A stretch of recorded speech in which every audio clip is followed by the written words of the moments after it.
आगे बढ़ेंगे, शाहजहांपुर की बात करेंगे, जहां पर पुलिस ने मादक पदार्थों की तस्करी करने वाले गिरोह का पर्दाफाश किया है। पुलिस ने 1,90,00,000 की अफीम के साथ 4 तस्करों को गिरफ्तार कर लिया है। पुलिस ने तस्कर के पास से 1 किलो 900 ग्राम अफीम और लग्जरी कार बरामद की है। बताया जा रहा है कि नेपाल और शाहजहांपुर के रहने वाले ये तस्कर अफीम प्रदेश के कई जिलों में सप्लाई किया करते थे और पुलिस ने चारों आरोपियों को गिरफ्तार कर जेल भेज दिया है।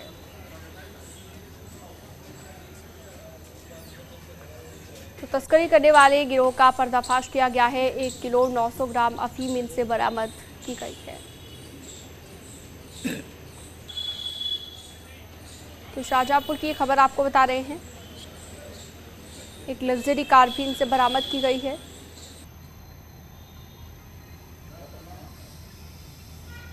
और अब ये पुलिस के हत्थे चढ़े हैं तस्कर।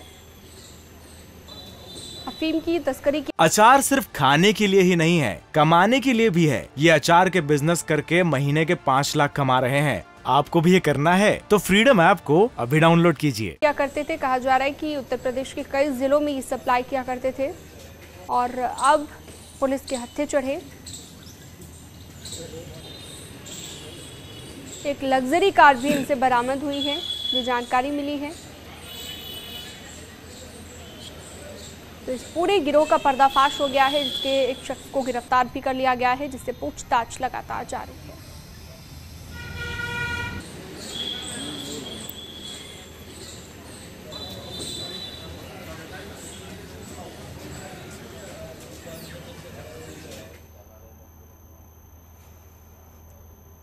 कानून तोड़ने पर इंसानों के लिए तो सजा का प्रावधान है, लेकिन क्या आपने कभी सुना है कि जानवरों को भी सजा हो सकती है? लेकिन ये हकीकत है कि उत्तराखंड में 9 जानवर आजीवन कारावास की सजा भुगत रहे हैं। आपको पहले रिपोर्ट दिखाते हैं और फिर बताएंगे कि अब जंगल में भी जंगल राज खत्म हो चुका है और इन जानवरों को किस सजा में जेल जाना पड़ा वो भी बताएंगे।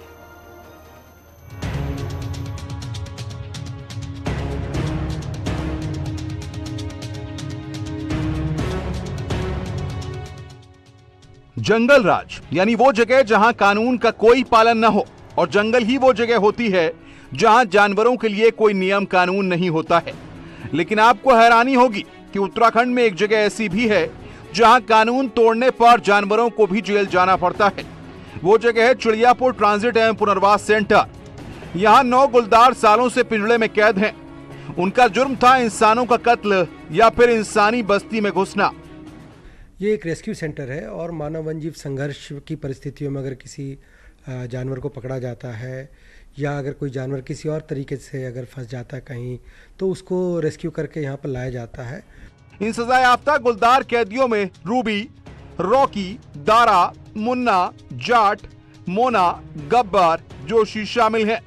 रूबी नाम की गुलदार पिछले 7 सालों से सजा काट रही है।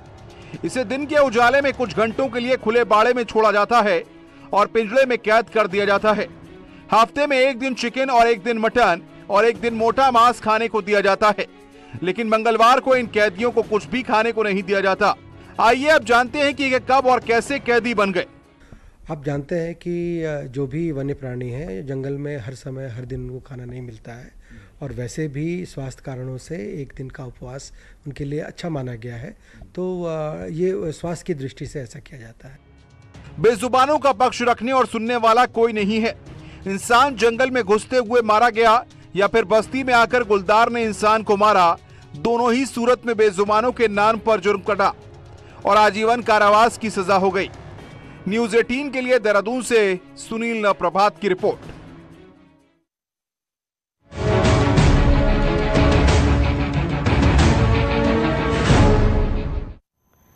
राजधानी लखनऊ में 1 करोड़ की फिरौती ना मिलने पर एक युवक की हत्या कर दी गई। करीबन 6 दिन तक अपराधी फिरौती की डिमांड करते रहे, लेकिन पुलिस वक्त रहते सुराग मिलने के बावजूद कार्रवाई में टाल मटोल करती रही। नतीजा मौत के रूप में सामने आया।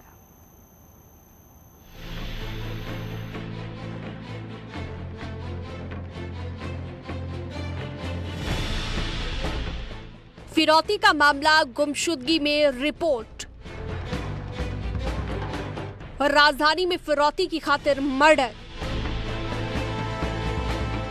लखनऊ पुलिस की लापरवाही से मारा गया युवक।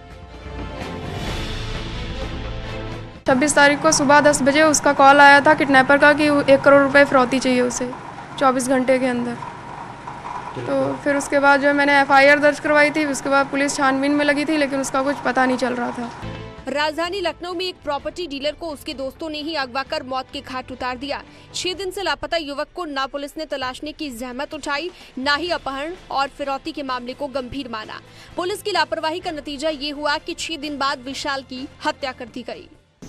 ये चारों लोगों ने ये भी बताया कि उन्होंने विशाल की हत्या कर दी है गला दबाकर, और उसका शव भटपुरा जनपद सीतापुर में गोमती नदी में डाल दिया है। मामला लखनऊ के काकोरी थाना इलाके का है। यहाँ पर रहने वाला विशाल और उसका परिवार प्रॉपर्टी डीलिंग का काम करता था। विशाल 6 दिन पहले भी घर से काकराबाद के लिए निकला था, तभी वैन सवार बदमाशों ने उसे अगवा कर लिया। अपहरण के बाद बदमाशों ने परिवार को फोन कर रंगदारी मांगी। परिवार ने फिरौती की बात पुलिस को भी बताई, लेकिन वक्त पर ऐसी कोई कार्रवाई नहीं हुई।